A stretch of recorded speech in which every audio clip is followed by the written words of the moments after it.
नमस्कार। तो चलिए आज एक बहुत सीधी साधी लेकिन बहुत गहरी कहानी पर नजर डालते हैं। ये कहानी है सफलता की, लालच की और उन छोटे छोटे फैसलों की जो हमारी जिंदगी और हमारे काम पर बहुत गहरा असर डाल सकते हैं। तो आइए इस कहानी को समझते हैं। और ये सवाल ही इस पूरी कहानी का बेस है, उसकी नींव है। क्या ऐसा हो सकता है कि कामयाबी की चोटी पर ही फिसलने का खतरा सबसे ज्यादा होता है? चलिए इस डोसा बेचने वाले की कहानी में इसका जवाब ढूंढते हैं। तो कहानी की शुरुआत ना बहुत अच्छी होती है। ये एक ऐसे बिजनेस की कहानी है जो ईमानदारी और मेहनत से बिल्कुल सही रास्ते पर चल रहा था। तो कहानी शुरू होती है एक शहर के एक कोने से, जहां एक साधारण सा डोसा बेचने वाला अपना काम करता था। उसकी सफलता का राज क्या था?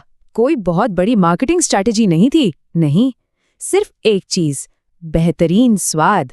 उसके ग्राहक सिर्फ और सिर्फ उसके डोसे के स्वाद की वजह से ही बार बार खींचे चले आते थे।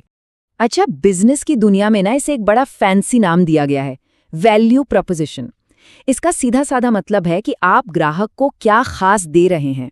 यहाँ उसका वादा था एक लजीज, पेट भरने वाला डोसा, और वो इस वादे को हर बार हर डोसे के साथ पूरा करता था। लेकिन जैसा कि अक्सर होता है, सफलता अपने साथ एक नई चुनौती भी लेकर आती है। और बस यहीं से कहानी में एक ऐसा मोड़ आता है जो सब कुछ बदल देता है। ये एक बहुत जरूरी सवाल है। जब काम अच्छा चलने लगता है, सब कुछ बढ़िया हो रहा होता है, तो क्या हमारा ध्यान भटकने का खतरा भी बढ़ जाता है? और इसका जवाब है हाँ।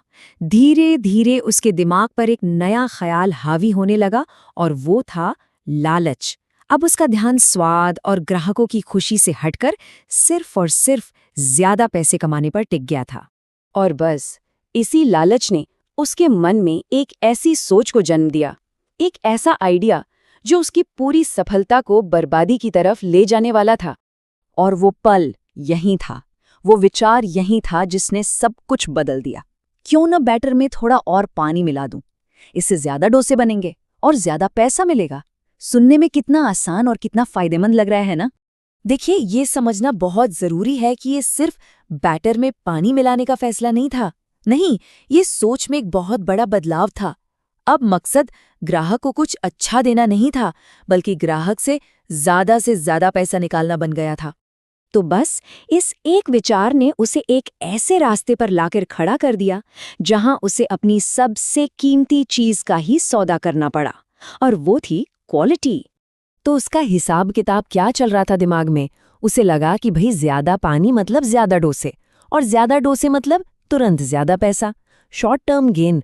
लेकिन वो जो लंबी दौड़ का नुकसान था ना, उसे देख ही नहीं पाया कि स्वाद बिगड़ेगा, ग्राहक एक एक करके चले जाएंगे, और जो सालों की मेहनत से इज्जत बनाई है वो पल में मिट्टी में मिल जाएगी।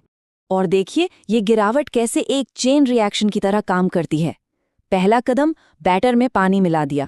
इसका सीधा नतीजा क्या हुआ? स्वाद और क्वालिटी दोनों गिर गए। इसके बाद क्या हुआ? ग्राहकों का भरोसा टूट गया, और आखिरी अंजाम, बिजनेस पूरी तरह से ठप। तो भाई इस छोटी सी कहानी का सार क्या है? इससे हम क्या सीख सकते हैं? क्या सबक मिलता है? तो इस पूरी कहानी से जो सबसे जरूरी बातें निकल कर आती हैं वो क्या है? पहली, किसी भी काम में जो आपकी प्रतिष्ठा है, आपकी रेप्यूटेशन, वही आपकी सबसे कीमती चीज है। दूसरी, असली और लंबी सफलता हमेशा क्वालिटी से मिलती है, शॉर्टकट या चालाकी से नहीं। तीसरी बात, थोड़ा से फायदे के लिए अपनाए गए रास्ते लंबे समय में बहुत भारी पड़ते हैं। और सबसे जरूरी, हर अच्छे बिजनेस की नींव भरोसे पे टिकी होती है। असल में डोसे वाले ने सिर्फ पानी नहीं मिलाया था, उसने अपने और ग्राहकों के बीच जो भरोसा था ना, उसमें मिलावट कर दी थी। और यही उसकी सबसे बड़ी भूल थी। जो चीज दिखती नहीं है, यानी भरोसा, अक्सर वही सबसे ज्यादा कीमती होती है। और आखिर में ये कहानी हम सबके सामने एक बहुत जरूरी सवाल खड़ा करती है। अपने काम को बेहतर बनाने, उसे ऑप्टिमाइज करने और उसके आत्मा से ही समझौता कर लेने के बीच एक बहुत बारीक सी लाइन होती है। वो लाइन कहाँ है? शायद इसका जवाब हम सभी को इस डोसा बेचने वाले की कहानी में कहीं ना कहीं मिल सकता है।